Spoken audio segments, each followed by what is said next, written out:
welcome to this special broadcast on Women in Rail. I am Fifi Peters. And with a focus on Women's Month, the Presidency has directed that all ministers and all deputy ministers amplify their efforts to combat gender-based violence and the fight for women empowerment in both the public and the private sectors. In accordance with this directive, the Deputy Minister of Transport, in collaboration with the Railway Safety Regulator, is hosting this live virtual panel discussion. Its purpose is to address issues relating to gender-based violence, disability, women empowerment, and transformation in the rail transport work environment. A panel of powerful women will join me in just a moment to identify the relevant interventions towards sustainable development of women in rail. And without further ado, let me introduce you to them. The Honourable Dikeledi Magadzi, the Deputy Minister of Transport of South Africa. Nomsa Siveche, Executive Manager of Assets and Maintenance Assurance at the Gautrain.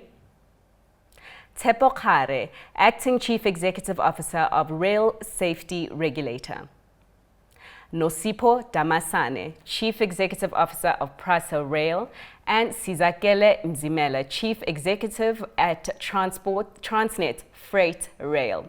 And of course, we also have Her Excellency Amani Abou-Zeid, the African Union Commissioner for Infrastructure, Energy, ICT and Tourism. Before we do get into the discussion, Her Excellency, the Commissioner Amani Abou-Zeid, will give the African Union perspective on the present reality of women in Africa. Dr. Amani, it's over to you.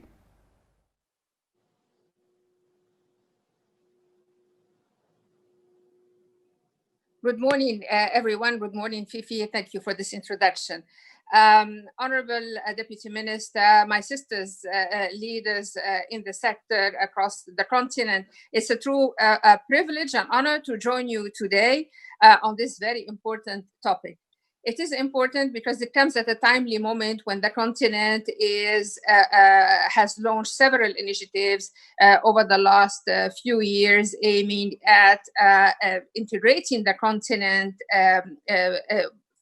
physically as well as in terms of trade and other major continental projects. And when I say physically, transport is the true expression of integrating the continent. So that is a very and also it is through transport that the bigger initiatives such as the free trade area, the continental free trade area, comes to be operationalized. So we have, we are paying lots of attention to transport in the continent. Just to give you an idea of what is happening or how big this sector is or investments in these sectors are, we're talking about between $100 to $130 billion a year that are expected to go into infrastructure. Now, I know the topic today is about women and women in railways, women violence, women empowerment. I may just, I would like to expand the definition of violence beyond the physical violence. Because what is more violent than keeping women poor? What is more violent than denying access to women to their rightly positions or benefits? This is also violence, and we have to acknowledge that, and we have to also look at things that how are they happening on this continent and make sure that we change this reality. Having said that, I'm truly optimistic and happy to see that the trends are changing, that women in leadership positions across the continent in the sectors of infrastructure is on the rise. And look at the fantastic group of women leaders that we have here just on this panel. This is a very encouraging sign. But we also have to be cognizant of the fact that women are very much underrepresented when it comes to infrastructure sectors, and especially railways. something that I cannot, honestly, that I cannot understand. I know that there are less women engineers maybe than men. In our educational systems, there are less girls who have, the aspirations to go into infrastructure sectors, maybe because of cultural ideas or mindset. But I also know that railways have been on this continent since 1851, since the mid-19th century. Do we really want to accept that to this day we are debating whether women should or shouldn't, or how do they get into the sector? This is truly unacceptable. At the same time, we have aviation or air transport that was introduced into the first woman who flew a plane in the continent was in 1933. Why didn't we have also a first woman to drive a train in 1930s or 1920s, even though railways were even before that? We have to look at these things in the face, especially then now railways are very much, it's a truly modernized. And when you see how digitalization have changed also transportation, especially in railways, when you see how the technology is helping this sector, it could be a fantastic venue also for women to get into the railways and the infrastructure sectors at large. I did mention at the beginning the investments in the infrastructure sectors, and I said between 100 and 130 billion dollars a year. Now, what is the share of women entrepreneurs and women-led enterprises in these investments or in the contracts awarded to infrastructure sectors?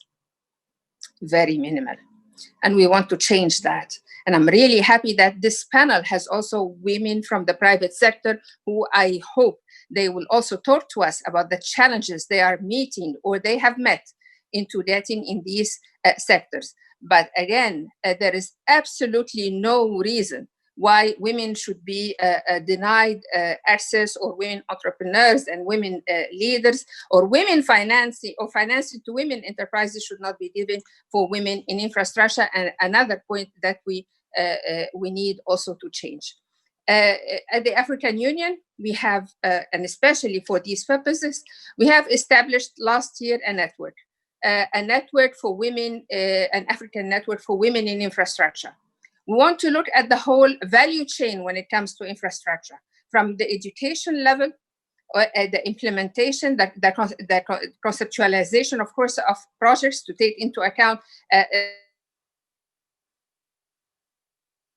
implementation and the awarding of contracts, the inclusion of the private sector, the women-owned private sector, and or women-led, and of course the delivery of and the benefits and how they impact women and how women concerns are taken into account.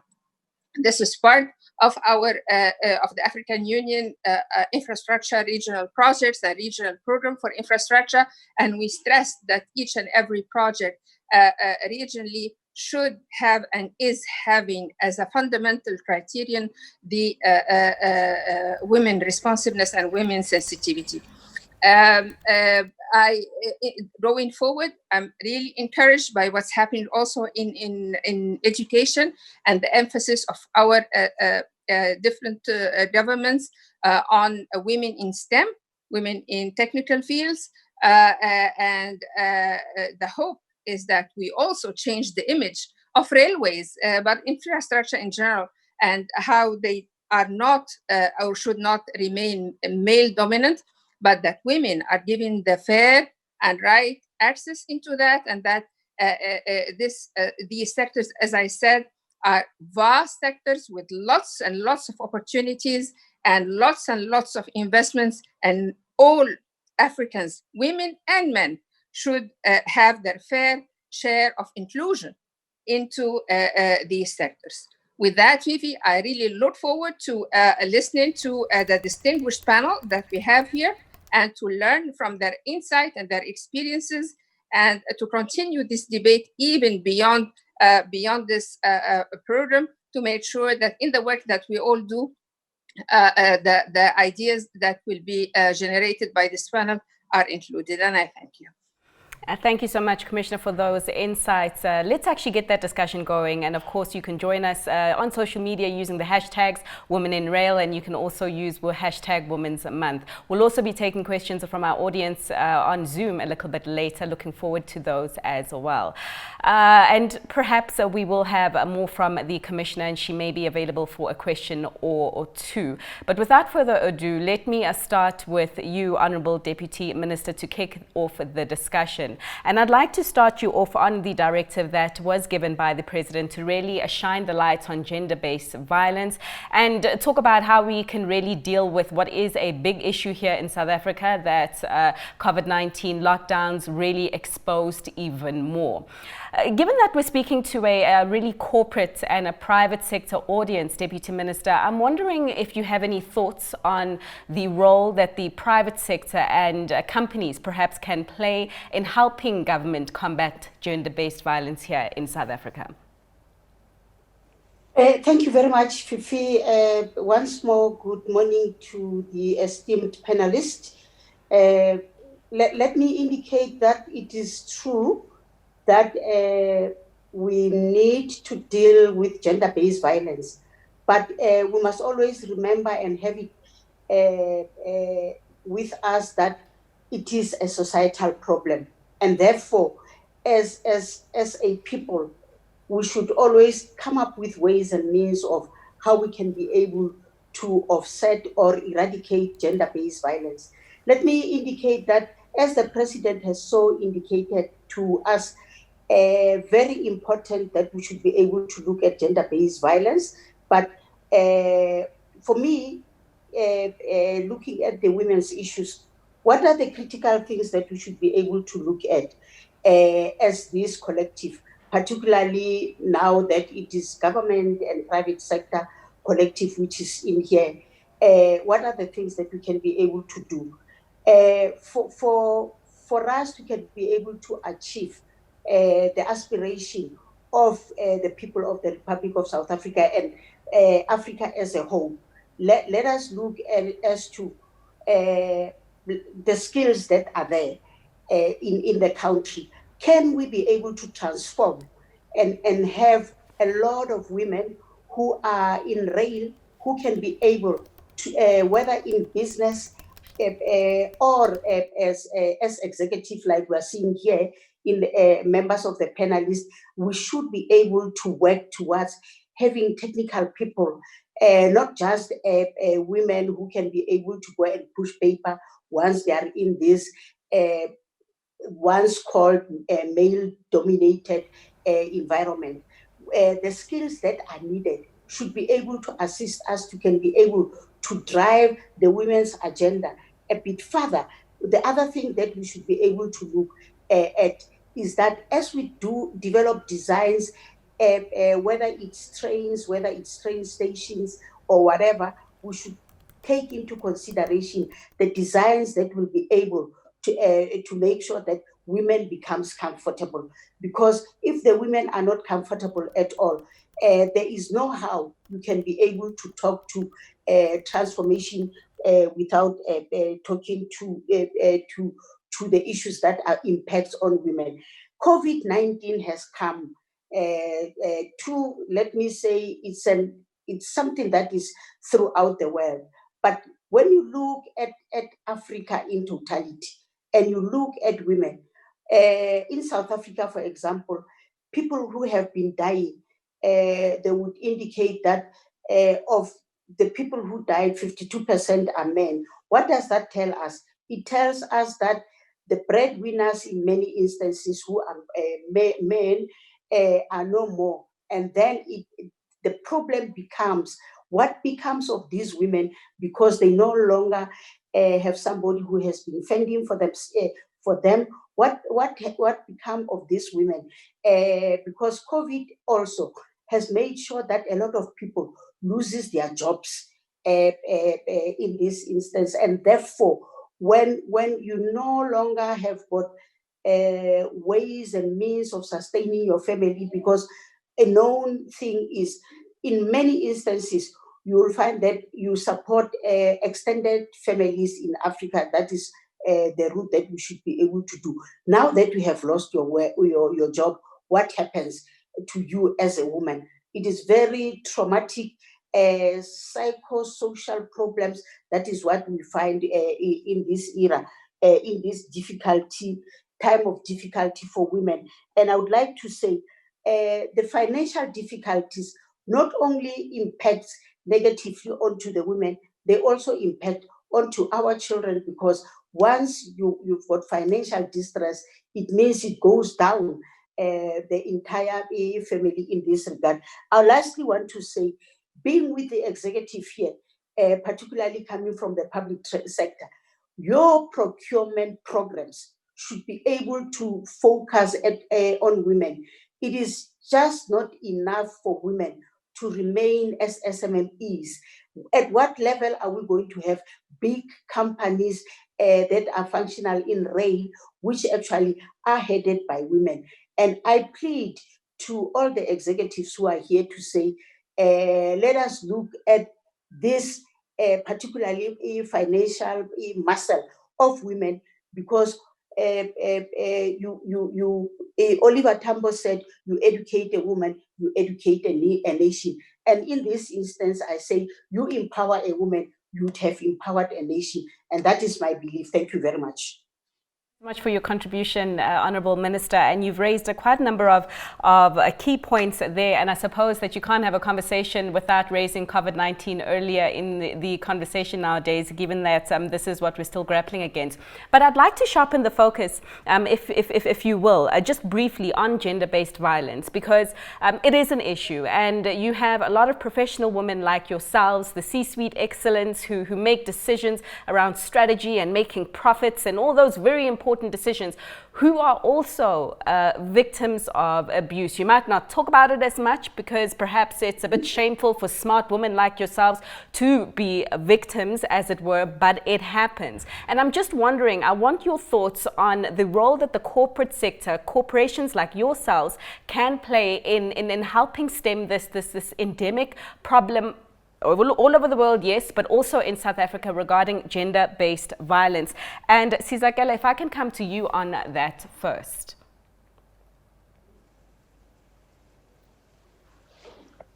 Thank you, so much, Fifi, and I think it's good, still good morning, to the rest of my colleagues who are also part of this panel discussion. I think you're absolutely correct, because I think for a very long time there was an incorrect assumption that it was the lower earning women who are heavily dependent on males for income who were the ones who were experiencing the most abuse and finding it very difficult, to leave their positions. But I will be honest that, from my experience, and especially now under the COVID-19 pandemic, what I found, very strange was that it seems like there is a very high level of abuse, even within the senior women within our organization. And I think it's a lot harder for these women to actually speak up when they are experiencing abuse, because for whatever reason, it seems like there's increased shame attached to being a highly educated woman and still finding yourself faced or living under an abusive relationship within your home environment. So what is it that I think that we should be doing? I think that we need to find ways to actually ensure that we allow women, or create the spaces for women to feel comfortable to speak about the experiences that they're having, and that there is no shame, regardless of whether you're a low-level individual or whether you're a woman who is already in the higher income bracket, and you continue to experience the abuse. So it's really just to ensure that we go deep into understanding why it is, that women would feel reluctant to actually speak about their experiences, and create, those safe spaces and an environment where women can actually talk about the abuses that they're experiencing. Yeah. So effectively, that we must just find a way to normalize it. We must normalize the fact that there's nothing wrong in actually speaking up and be able to accept, the help.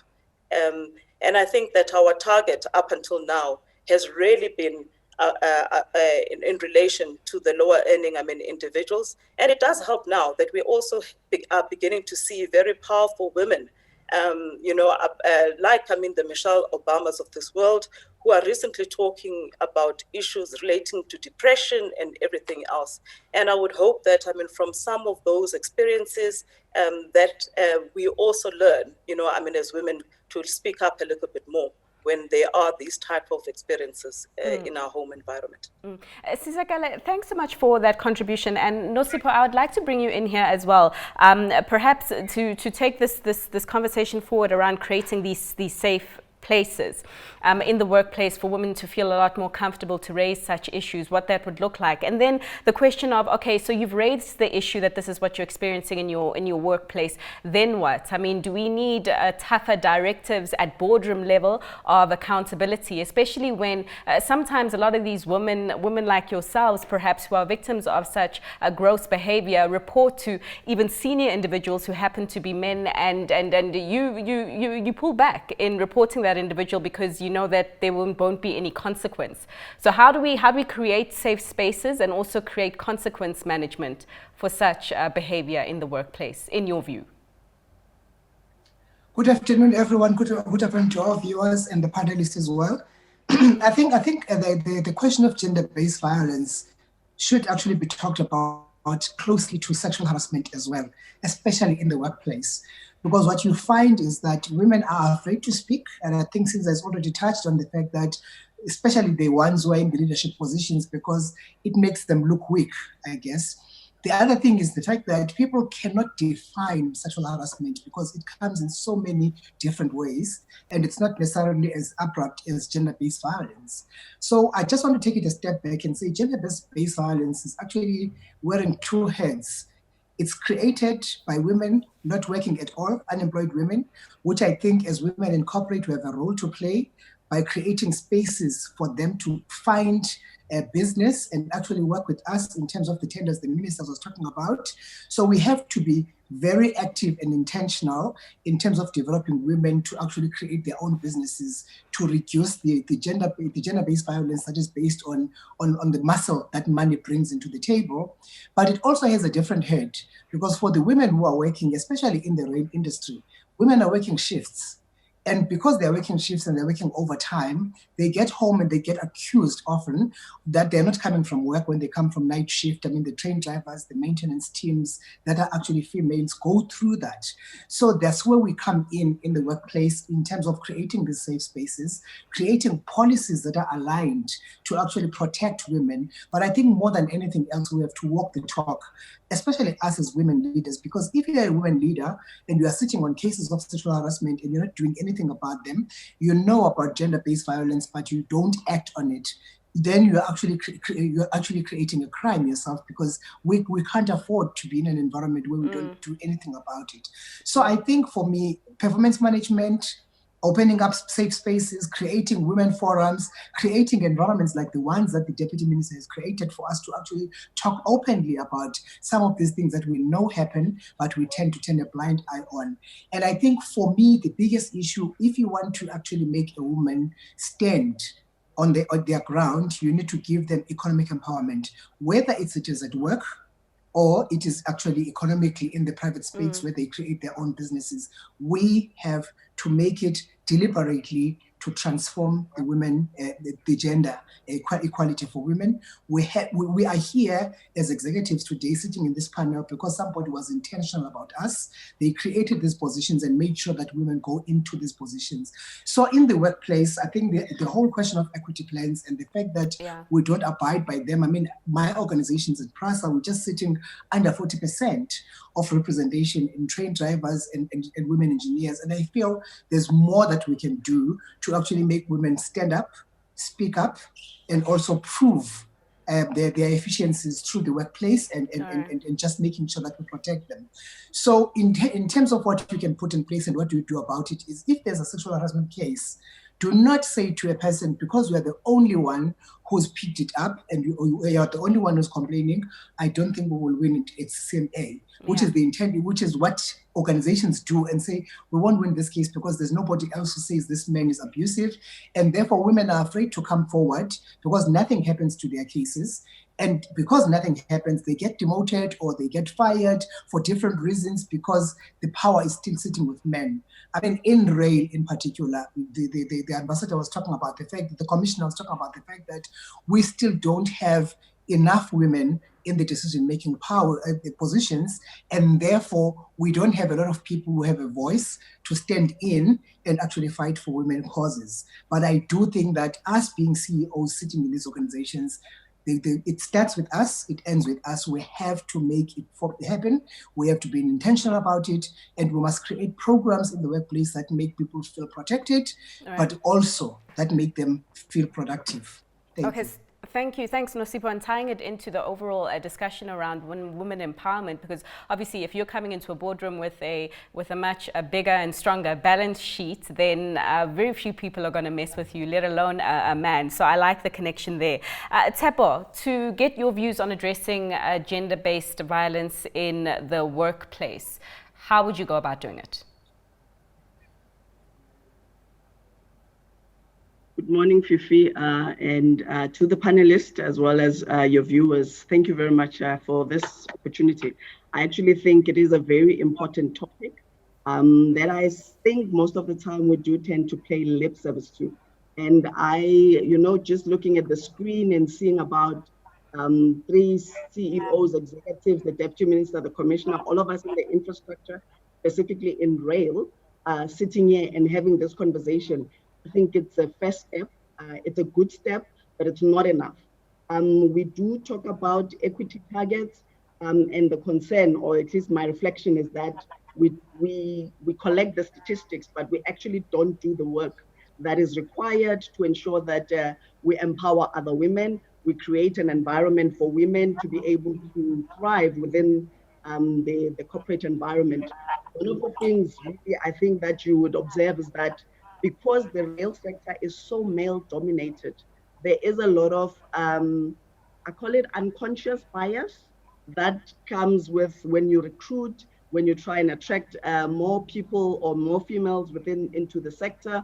And because of that bias, we tend to recruit people who look like us, who act like us, who's got the same educational background as us. So I think it's something that we need to actually look at. And as I think some of the speakers have indicated, we need to be deliberate. I think as the leaders sitting here today, it is important that we ensure that we act, we sensitize our corporate environment to the needs of women, to ensuring that we attract more women in order that those women can obviously impact the environment, even just from a position for users. While we are focusing at the stage on the work environment itself, I think it is important that we ensure that there's sufficient women, because I argue that the experience of a woman using a rail service or public transport system is very different from the experience that a man has on that. And while safety and security affects all of us, but it does affect women much more.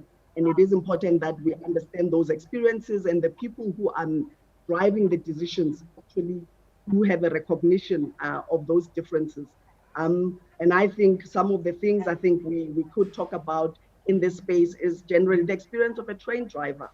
One of the things I went through a couple of articles just trying to understand what is the experience of a train driver within the system. There's about 4 or 5 articles in the last couple of years that show that where female drivers have indicated that they have been subjected to abuse, verbal abuse, and harassment as they do their work. And they've actually they feel targeted. And again, that obviously doesn't help in terms of trying to attract more females within the space. So what are the possible solutions that organizations can look into?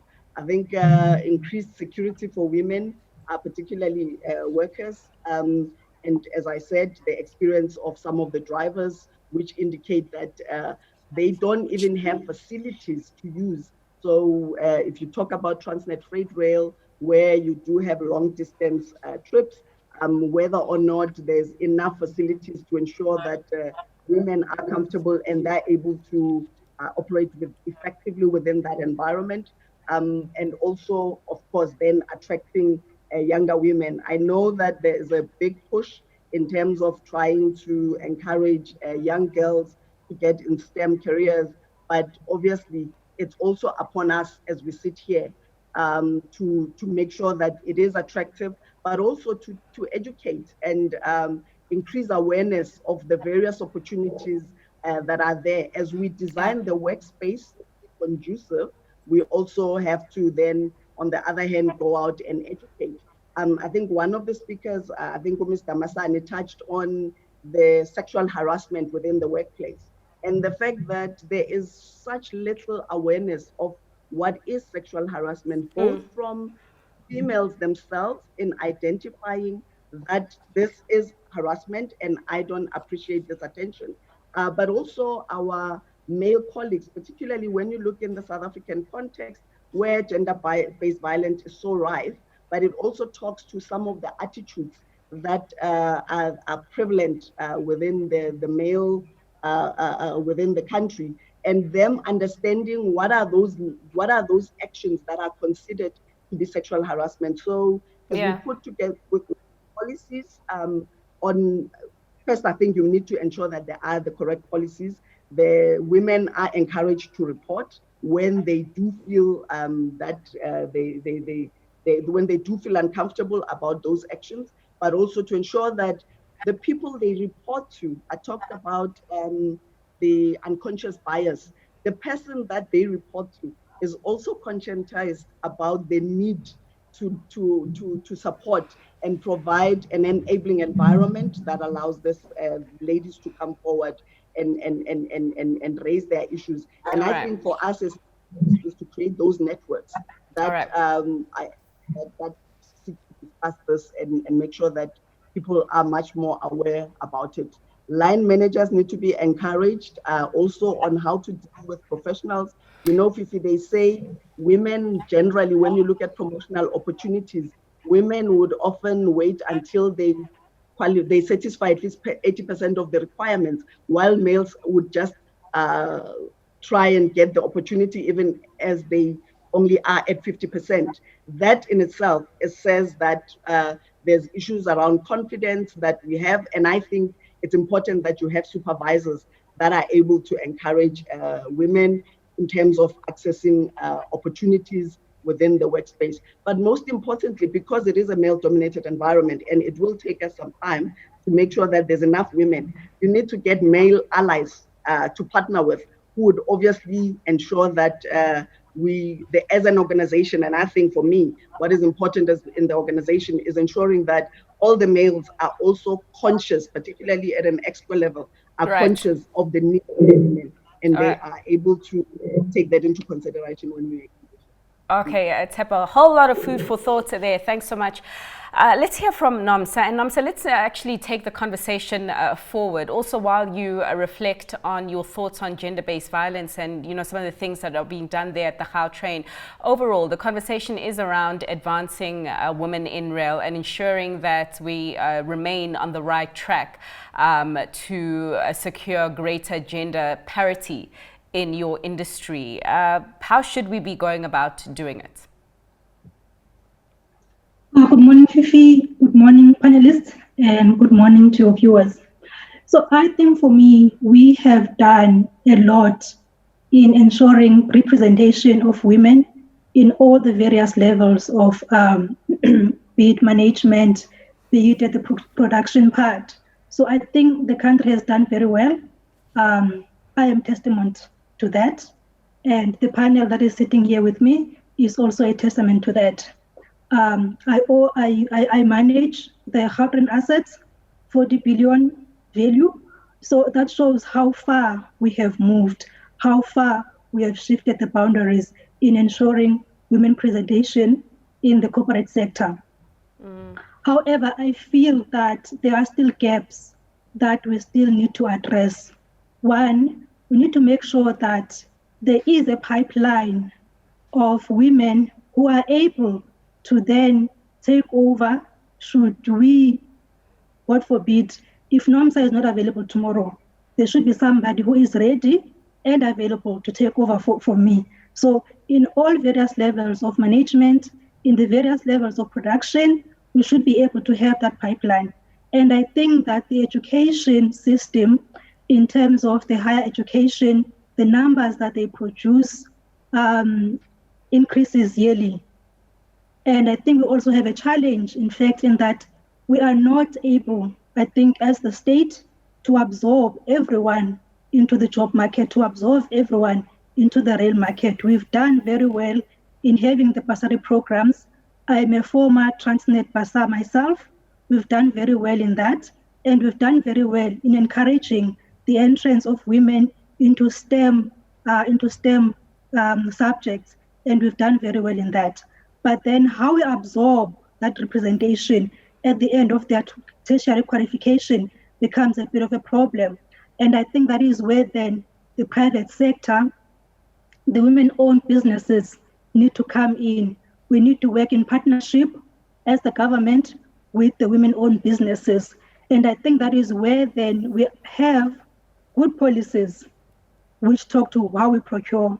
They talk to the targets of how much we need to procure from the women-owned businesses.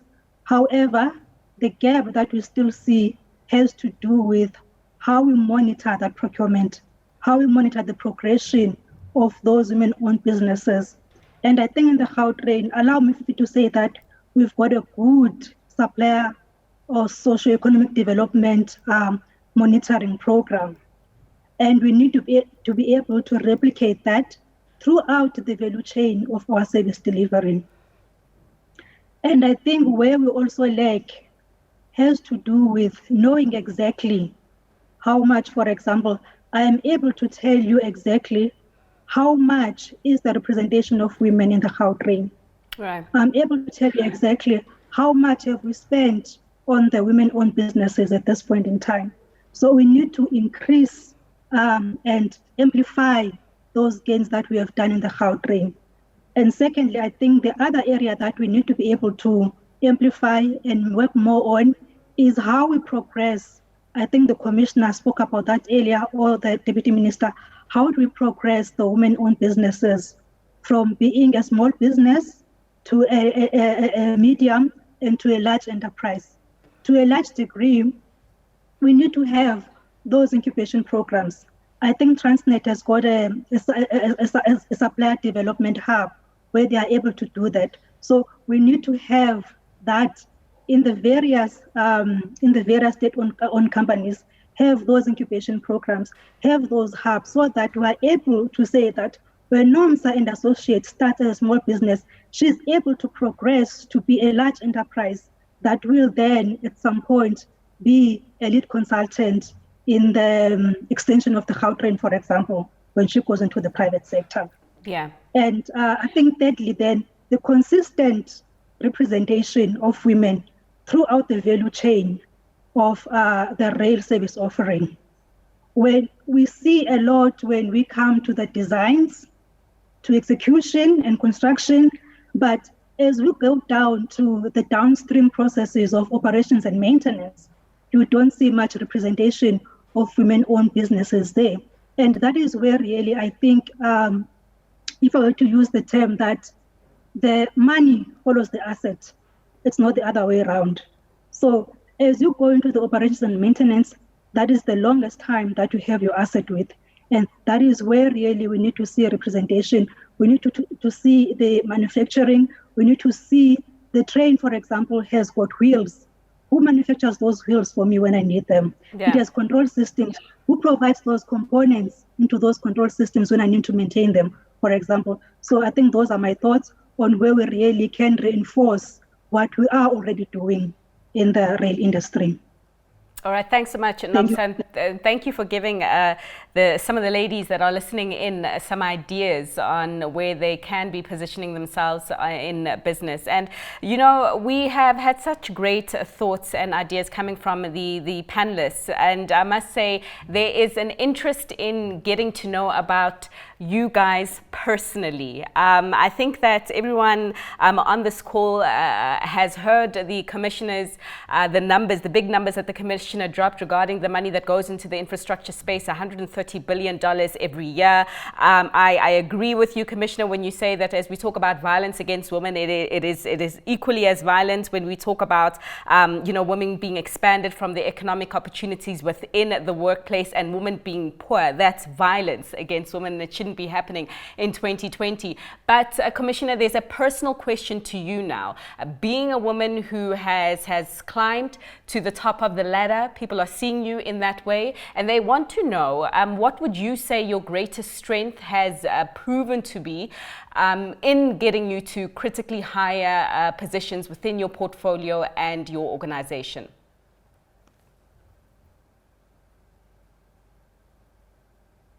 Thank you, Fifi, for the question. It's a bit personal, but I'm sure the ladies here present, excellent leaders.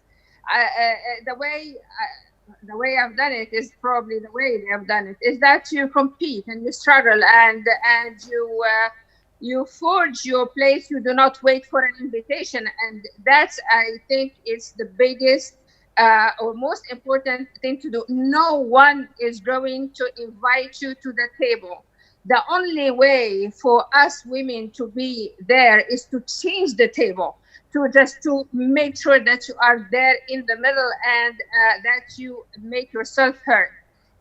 Of course, maybe some of us were privileged with families that gave opportunity to excellent education, and those who believed in us. But this is not the story of every African woman on the continent, or every girl on the continent. Well, I've done engineering, and not every woman in the continent can do that. So in some ways, some of us were privileged with parents who believed in us, women and men, or boys and girls equally. But that's why I want to carry the message forward.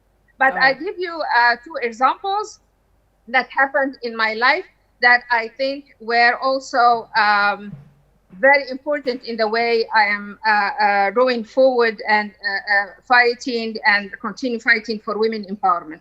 One, when I was I was in a girls' school, and there were some exchanges with a boys' school. And they come to our school, for some cultural and sport events. And in the room, everyone was seated, and suddenly I found myself without a seat. And I'm just standing in the corner very shyly. The head you seated, and I said, the boys took all the places. I cannot find the one. And she said, no, you see this sofa over there where they're sitting? Just give a push to this one with your elbow, and to the other one, and just sit in the middle. And I think that's what I did. And metaphorically, that's what I keep doing. So you just sit yourself where you want, and then make sure that you are there. This is one. Commissioner, much later. Sorry. Commissioner, sorry, can I come back to your second example there? I'm just in the interest of time, and I hope you're not encouraging ladies to incite further violence on their male counterparts. No, because not at all, but just to make sure that you are there. That's what I wanted to say. For sure, you create your space, your seat at the table. Cesar, can I get a response from you from this question that's come through the panel, and it's around glass ceiling appointments. So now that the glass ceiling has been shattered, there's a notion that women are being appointed into senior leadership roles when the organization is in crisis. Glass cliff appointments, rather. Sorry for that error. What do you think of that? Because I think the year 2018 was was quite prevalent, or 2017, 2018 was quite prevalent. We saw it in the audit industry at KPMG. We saw it at Steinhoff when that organization went into a mess. They hired a woman. Some might even say that we are seeing it at Transnet. What is your view on women being appointed in times of crisis, whether they should be taking these opportunities, whether they're setting themselves up potentially for failure in taking them? No, thank you, for the question. Very strange indeed. It does seem like, within the Transnet stable at very least, that it's women that have been appointed to deal with the challenges of the past. So, in my case, I came into Transnet on the 1st of April. So, I'm 5 months into the job. And in coming into the role within TFR, it was right at the beginning of the pandemic, as you would recall, that we were only a few days into lockdown, effectively. So what is my view on this? I think that if anything, it actually demonstrates, the skills that women actually have. To be able to take on, some of these roles and make a meaningful contribution in terms of turning things, around. It is a pity that in most instances, it seems sometimes that it is only at that point when there is a crisis that some women are actually recognized in terms of stepping in to resolve, the issues. But we have just a natural ability, in my view. There's always, the issue around, we say that women are able to multitask. A lot of the entities that we go into actually do require us to be able to respond on our feet. And that's why I believe that women are able to better respond when there is a crisis at hand. Okay. Now, I'm not saying that in each of the examples that you've actually provided, that it was the correct route to actually take, because I think that equally as women, we must also be in a position to accept or at least acknowledge that we either have the skill or not to actually step into that role. And I'm not saying, we must limit ourselves in terms of saying, are we ready for the position or not? But sometimes I think we also need to be quite clear when we're being set up. For failure, where there actually has been a problem before, suddenly they bring in, a woman only for a short period of time, because they think that removes the attention from some of the things that actually have been undertaken. But I think that it's only in very few examples that we find, a lot of that. If anything, I think that in the past, women have actually been challenged where effectively they're the best people in the room, but half the time they're not putting up their hands to say, I am the best at this job. So I don't think it's a mistake. If anything, I think it is a good thing that there is more and more acknowledgement that in a crisis, the best person that you can actually bring on board to turn things around is a woman. All right, I agree. Nosipho, there's a question that's come for you and your organization specifically. They want to know what PRASA, at company level, the kind of commitments that you have on the go to ensure sustainable women's economic emancipation. Are there any initiatives rather that your company is running to ensure that this is happening?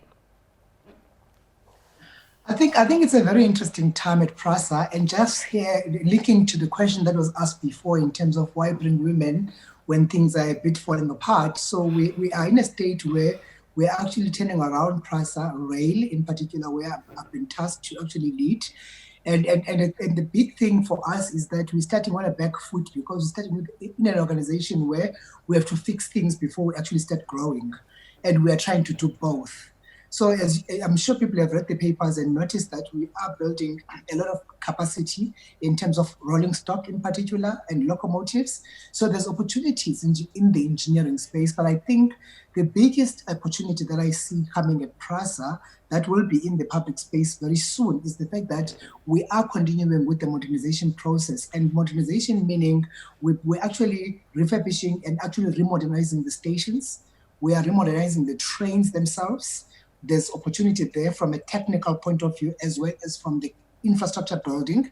We have been vandalized across the country, and it's a well-known issue or phenomenon. And we are going to be rehabilitating those pairways that rail reserves that have been messed up. We are going to be putting a whole lot of signaling systems. We are going to put a whole lot of overhead lines. So there is just so much opportunity in terms of the turnaround at PRASA that we can put emphasis on. But going back to the statement I made earlier, if we are not intentional about women inclusivity in what we are doing, we will still miss the boat. So basically, in terms of how we go out and how we actually look at women, creating simple things like technical days and allowing women to come and see what it is that we need, as well as see what the market is offering, and partnering and joint venturing with companies that are already in this space. I mean, already at Gibela, the major supplier that we have, the partnership there is already at a women level. Yeah. So there are initiatives that PRASA has done even for my time. I'm also very new at PRASA. I came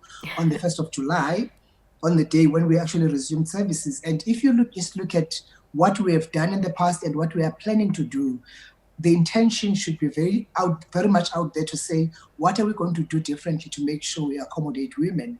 So we've been talking to some of our suppliers that are actually big in technology, like Siemens, like all of them. I'm just quoting one with no particular order, to say that when we look at our technical days, we want to make sure that women are actually incorporated into this. Because if you bring women at the time of writing the tender or sending the tender out, you have already eliminated them, because from a funding perspective, they're probably not ready, because we are still developing them from incubation into SMME, but we are refusing to look at women as contributors into the mega projects. Okay. And I think that's where, as PRASA, we are going to pay attention in terms of making sure that we integrate women into our technology space, into our engineering space, into our big infrastructure space.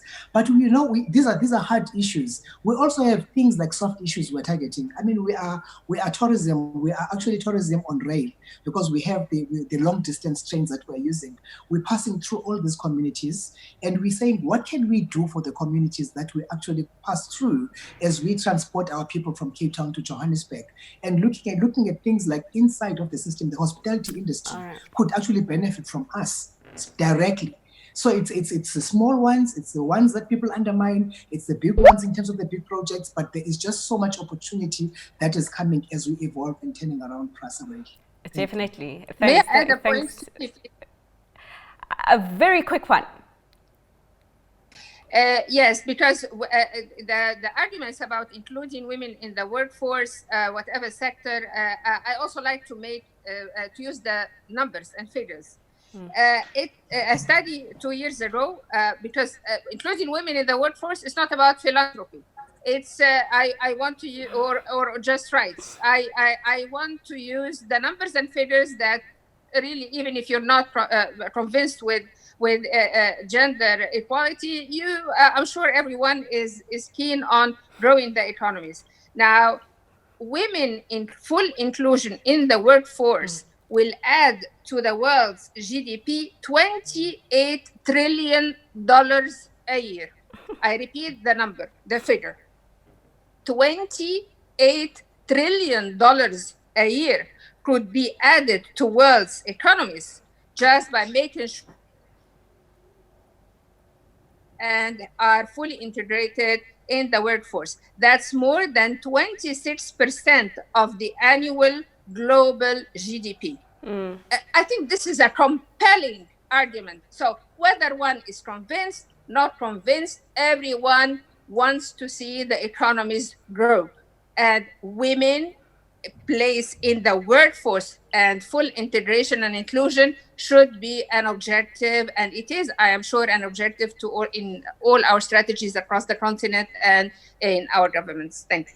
All right, I agree. It shouldn't be a philanthropy exercise. I mean, countless studies have pointed to the fact that it does lead to more money coming into the business. Deputy Minister, can I get a response from you from one of the questions that have come from the webinar? The question is, how can we tackle gender-based violence in the public sector, like at government entities? And how can we empower more women and encourage them within these entities to hold managerial positions, especially in male-dominated worlds? Thank you very much, Fifi. I think for me, what becomes important is when people are knowledgeable about their rights, because once you know what is in it for you, you will always make sure that you protect yourself against this gender-based violence, especially at work. Earlier on, somebody spoke about sexual harassment, which a lot of people do not even understand, that when somebody touches you, however, it can be sexual harassment. But for me, the critical thing that we need to do is to keep on talking about the issues that are there with respect to gender-based violence, and also at the same time talking. And when people repeat things, you eventually are able to comprehend. But important is what Nozipo has indicated, that it shouldn't be the talk only, but it must go hand in glove with empowerment of women, so that those women who are at home, who don't have an income, we should be able to partner with them and make sure that we're able to create something that they will be able to develop. We develop their skills. We make sure that they are financially well off. We start from there, and then we're able to pick them up, because for you to travel a long distance, you need to have company, so that you can be able to travel a long distance. Okay, thanks, ma'am. Tepo Nomsa, my director tells me I have 2 minutes left, and there is a question that has come to from the panel that I think both of you are fully equipped to answer in a minute each. Some ladies would like to know tips from you on how to navigate the floor cliff, as in how can women leaders avoid falling off this floor cliff. Tepo, to begin with you, and Nomsa will end with you. Thanks, Fifi. Look, I think the experience of the floor cliff and women being brought in when there is trouble within the entities, my view is that we should see that as an opportunity, because it allows you as the woman to demonstrate what you can actually do. As I indicated previously, that women often put themselves forward for promotion only when they feel that they've got 80% of the competencies, while our male counterparts actually come in and compete with us and get those opportunities. So it's just making sure that we take ownership of the space and we present ourselves at the table. We have a seat at the table, and we actually represent other women, recognizing that the role you've been given means other women also could be seen as having the capability. But Fifi, just before you close, there is an issue that I think we have left out. We've talked about women largely within the corporate environment. As a rail safety regulator, I think one of our key issues is around the user and the experience of the user in the rail system. Most of our female, if you look at the railway space, you'll find that about 90% or so of the users are actually male. There's a reason for that. It is because the rail system is really not safe for women in the country. And remember, if you do have an inadequate system, you are therefore restricting women's access to education, economic opportunities, and healthcare services. So it is important that as we do talk about women in the sector, we also talk about the experience of a commuter. They are subjected to a lot of abuse as they use their trains. We've had lots of reports around that. And as the Railway Safety Regulator, one of the things we will be looking at as we collect the data, because I think it's important to have the correct data that allows you to respond appropriately to the needs of women. So one of the things we are considering is to see if we can segregate it by gender to ensure that in future we come up with the correct actions that encourage women to use the railway system. I think those will be, thank you. I think those will be very informative statistics. But Nomsa, just final closing words from yourself. Thank you, Fifi. On the question that I've just posed myself and Tepo, I would say it is definitely a good opportunity. Never turn down a good opportunity. Take it. Of course, know yourself and the value that you bring. If there are any gaps that you see in yourself, be quick to close them. So I think that's what I would say. You should be able to value yourself. Yes. Thank you, Deputy Minister, and a perfect way to close the discussion. Thanks so much. There is a question or a comment that has been made regarding gender-based violence and sexual harassment being part of an organization's overall strategy and also addressed at board level. I think that everyone will agree, and I'm sure the Deputy Minister would also agree that perhaps it is time that we make such things mandatory. But that is where we wrap up the panel discussion for today. We actually ran out of time, and we've got so much more to say. Perhaps a part 2 of this discussion is still in order. I mean, it's still August. We can still get away with it, but something for something for the team to think about. So I'd like to thank my guests once again, the Deputy Minister of Transport, Dikeledi Magadzi, the Deputy Minister of Transport of South Africa, that is, Nomsa Sivecha, who is the Executive Manager of Assets and Maintenance Assurance at the Gautrain, Tepo Khada, the Acting Chief Executive Officer of the Railway Safety Regulator, Nosipho Damasane, the Chief Executive Officer of Prasa Rail, and also Sizakele Mzimele, Chief Executive of Transnet Freight Rail. And finally, we heard from the Commissioner at the AU, Commissioner Amani Abou-Zeid, who is the African Commissioner of Infrastructure, Energy, ICT and Tourism, who left us with a figure, 20 trillion. 20 trillion. I'll leave it there. From myself, Fifi Peters, thanks so much for watching. As always, look forward to seeing you next time. It is goodbye.